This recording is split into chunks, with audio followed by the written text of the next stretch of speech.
As above, so below. Hermes Trismegistus dictum is a central tenet of astrology. The chart is a mandala, an expression of wholeness. There are 12 signs in the zodiac from Aries through Pisces. You are here. The birth chart is the map from the moment of birth, a map of the heavens and of the individual psyche. I'm going to give you a really quick overview of astrological method and symbolism. The chart is a map. Here is the horizon. Here is the midheaven. Planets which are overhead will be above the horizon. Planets on the other side of the earth will be below the horizon. As above, so below. The horizon is personal to you, separating the sky above from what is below you. Each person's orientation is different. This defines your perspective. It's the perceived position of the planets and your apparent relationship to them which signifies.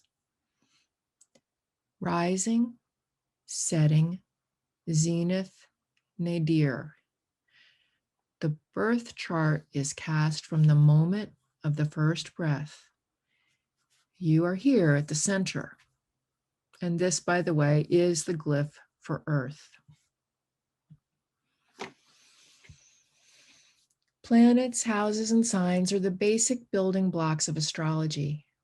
Every person's chart contains all the signs, all the houses, all the planets. Each sign symbolizes an aspect of one's life, beginning with Aries, the emergence of the individual, and ending with Pisces, merging with the collective.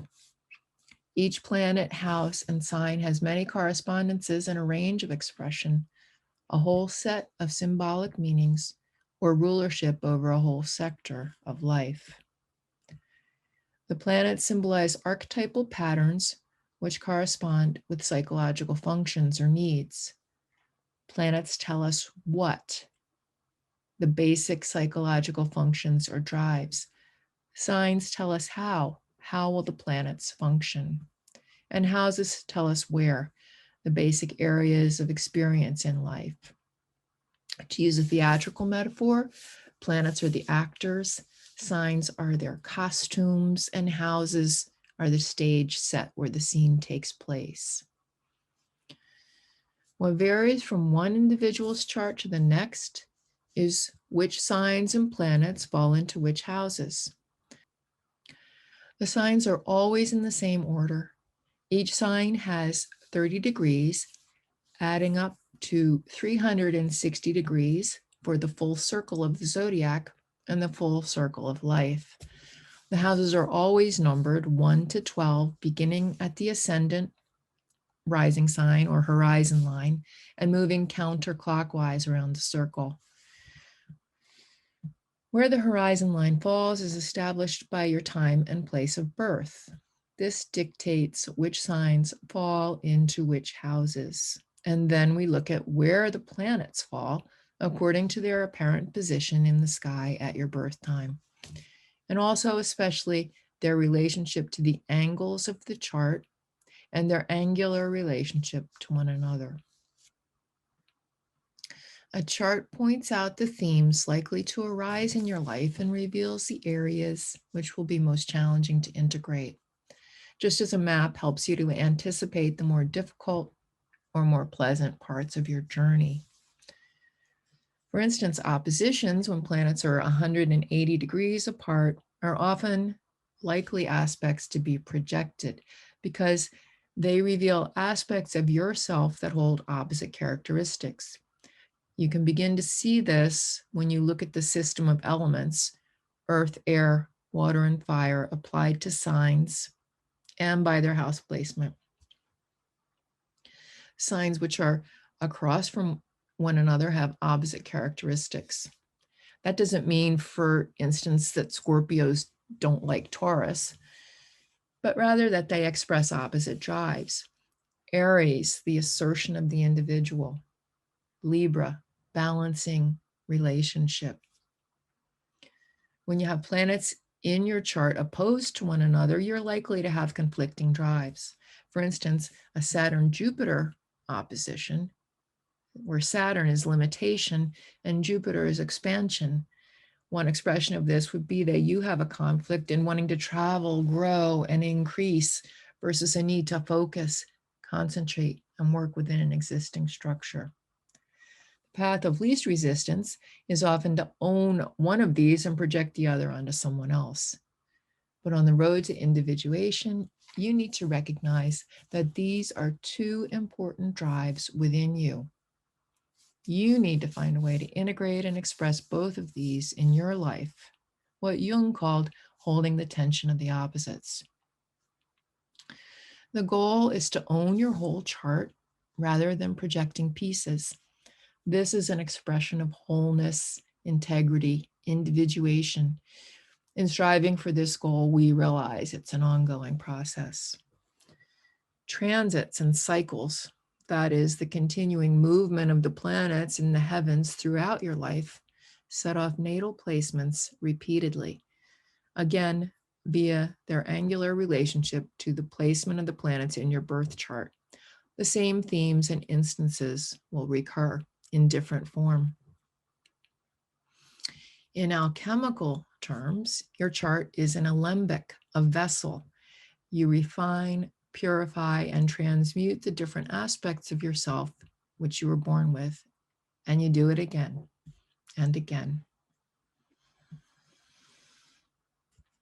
Marie-Louise Lanfranc said, all the different instinctive drives and their archetypal background generally appear first in a disturbed form. That is, in the form of a projection. That is the prima materia, which has to be constantly washed and distilled over and over again. Endless repetitions, complexes which have to be looked at time and time again. With maturity, our handling of these themes can become more skillful, yet we always find deeper levels to explore. This alchemical process of learning how to manage your life relies on craftsmanship, practice, and refinement. Astrology, alchemy, and archetypal psychology all have the same roots and are related languages, so to speak. Like if you speak French, you already understand a lot of Spanish or Italian because they're all based in Latin. Astrology is a language, cryptic at first, but as you learn the symbols, you develop the ability to read the chart. Chart synthesis is the process of looking at all the parts of the chart and reading it as a whole. The way a chef reads a recipe and can taste it, imagining how all the ingredients and the cooking times and the processes will interact and materialize. Reading a chart, considering all the variables, planets, signs, houses, elements, aspects, angles, emphases, and more, and then read the chart is like cooking. Every chef has secret knowledge, secret recipes. So does each astrologer. These recipes or the procedures of chart synthesis all include some common practices, but also can be quite idiosyncratic. Part of the secret is you can't just tell someone how to do it. Each one has to learn it, to feel it and experience it and find what works for them. Renowned astrologer Rob Hand once said about chart synthesis, it doesn't matter what method you use. You simply need a method. It gives your left brain something to do till your right brain kicks in. So the recipe is simply the way you get in. It's the path into that mysterious, mythic realm of meaning. And you need a way to get in, but the way you get there is less important than the work you do once you're there. By whatever process you get inside the mystery, once you're in, then the meaning reveals itself. The gods speak, the symbols are illuminated.